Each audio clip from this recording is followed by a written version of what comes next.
Hello everyone, welcome back to Nay Neighbors. I know this is a really weird start to the video, but basically in today's video, I am going to be building something huge.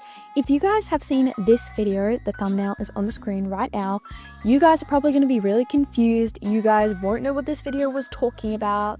But today, I'm going to be explaining what I was doing with my Breyer horse, what I was doing with the measuring tape, what measurements I was taking for what purpose, because I'm going to be giving you a step-by-step process of what that was all about. So without further ado, let us get building. Now for the big reveal. I am going to be building a stable with my dad for my Breyer horses. This design for the stable is inspired by Daisy stalls because I had no idea what I was doing. So here I have a massive piece of plywood and I'm just taking all the measurements and drawing them out on the plywood so that we can cut them later.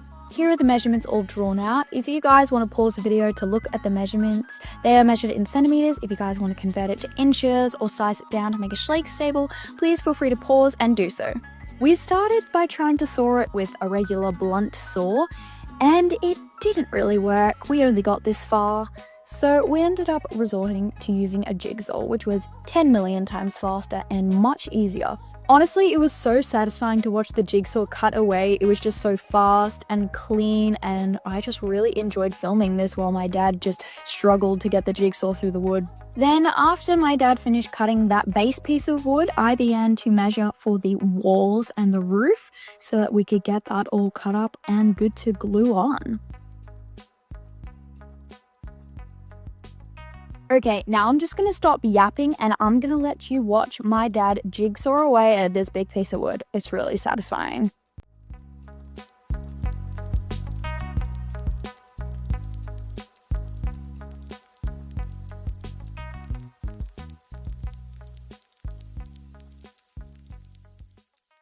Then the final bit of measuring that I had to do was to measure for the side walls and the divider between the tack room and the washroom. I was so happy that this was it for drawing on the plywood and cutting, because that meant we could start on the fun bit, which was gluing it all together and making a beautiful stable base.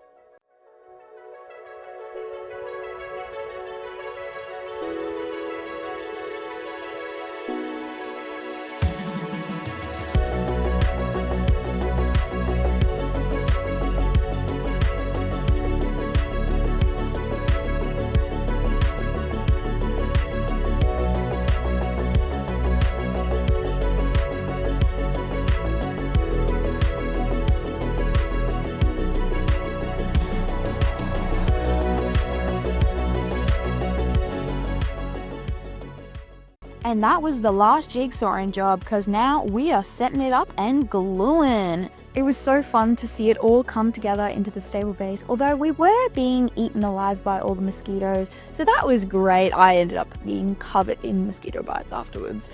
It was so worth it though, because it just looks so good when it's all glued together and ready for the next step.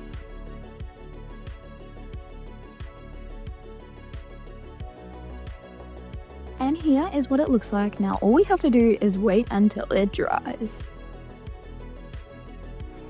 Unfortunately, I made a big mistake in forgetting to cut the windows into the plywood before gluing it together, which was unfortunate because that meant we couldn't use the jigsaw now that it's standing upright, but that is okay. I ended up putting little holes into the outline of the window, which I drew into the plywood wall, and then cut it with the Dremel and the saw. Once we got out that square of wood, this is what the window looked like.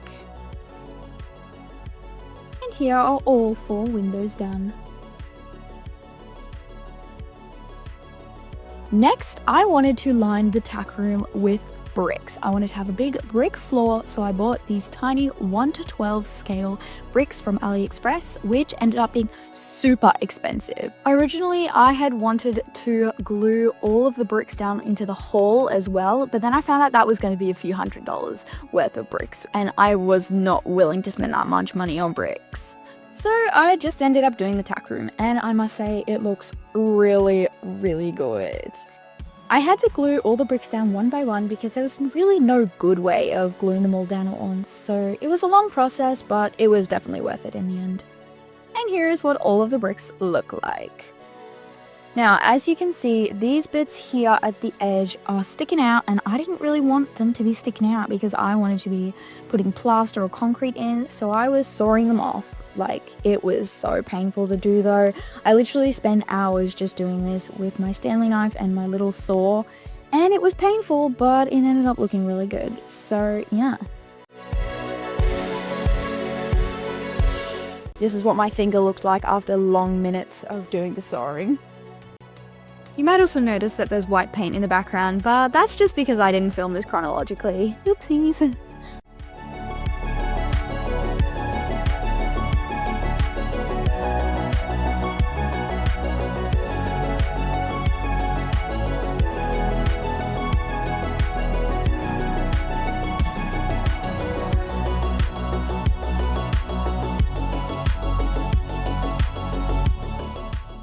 Then after that was done, we began to do the fun bit, which was staining the upper walls. I made this formula of paint and water, and it was so fun to do. It made the walls look rustic and old, and I absolutely loved the finish. And then we painted the middle walls white to kind of make it look like it was patchy concrete. So we used sponges to sponge the paint on, and it looked really, really good. I am so happy with the results. It looked so amazing.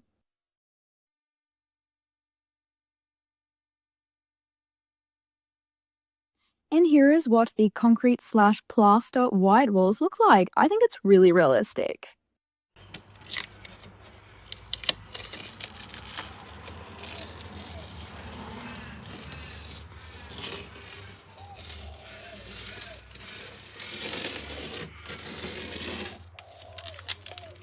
I'm stuck. Oh, good.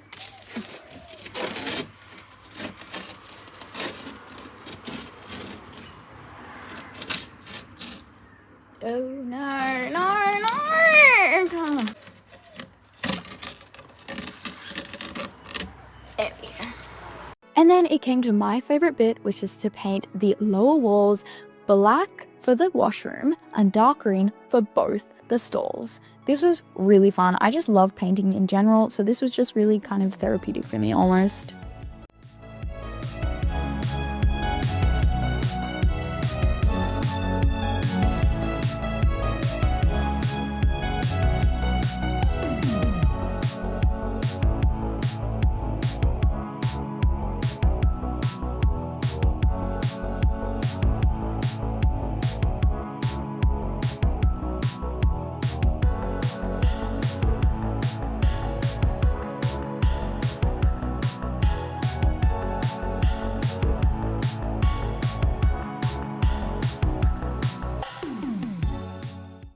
And this is what it looked like.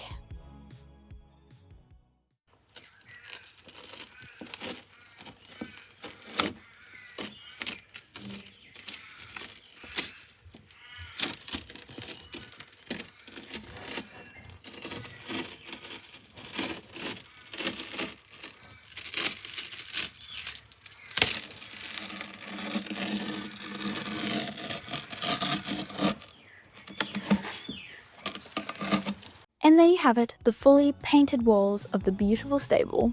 Now, I wanted to be putting in plaster for the flooring, so we had to make an edging so that the plaster wouldn't spill everywhere.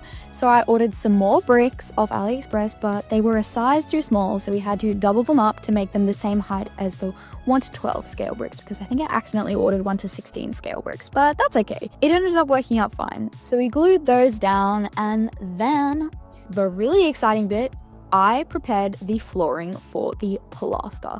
We left the stable for months. I hadn't touched it because I had no motivation. I guess because I just really was kind of scared to do the plaster, but today was the day. So we put together the plaster mixture, which we accidentally made a little bit too thick. So the plaster ended up drying really fast, which made our job kind of hard to spread it out, but it was fun because I just got to spend time with my dad and got to do more of the stable because I hadn't touched it for months. So yeah, this was a really fun experience, and I've never worked with plaster before, so I quite enjoyed it. Then came the moment that I'd been dreading and that put me off from doing the stable, was pouring in the plaster. This was kind of scary, but it was also kind of fun. And yeah, as you can see, there's some black swirls throughout the plaster, but that's because we had tried to make the plaster grey, but that had just miserably failed because this paint simply swirled through it a couple of times, but it didn't actually mix. So yeah, that meant we'd have to paint it a bit later. While you watch me satisfyingly spread the plaster, I will explain how we accidentally splattered all of the plaster over the walls, so we'd have to repaint them. Then I got out my electric sander and sanded down all the lumpy bits of the plaster so that we could get ready to add a second layer of thinner plaster and then paint it.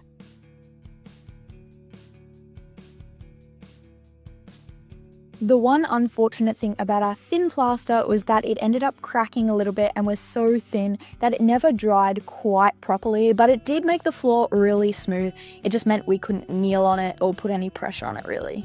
And here are the final results. And then this was fun. We painted the plaster a lovely concrete grey and I got in on the edges and it just made the stable just like come to life, and I just absolutely loved it. I did repaint the walls, but then I got some grey paint on the walls, so I had to repaint the walls. Now, I know you're thinking, but the video is coming to an end, what are you doing? I can't finish the stable in one video, so I'll be seeing you guys in part 2. So stay tuned for that video, which I'm going to be releasing very soon. Anyway guys, that is going to be all for today's YouTube video. If you liked today's video, be sure to give it a thumbs up and subscribe, and I'll see you guys in part 2 of the stable making. See ya!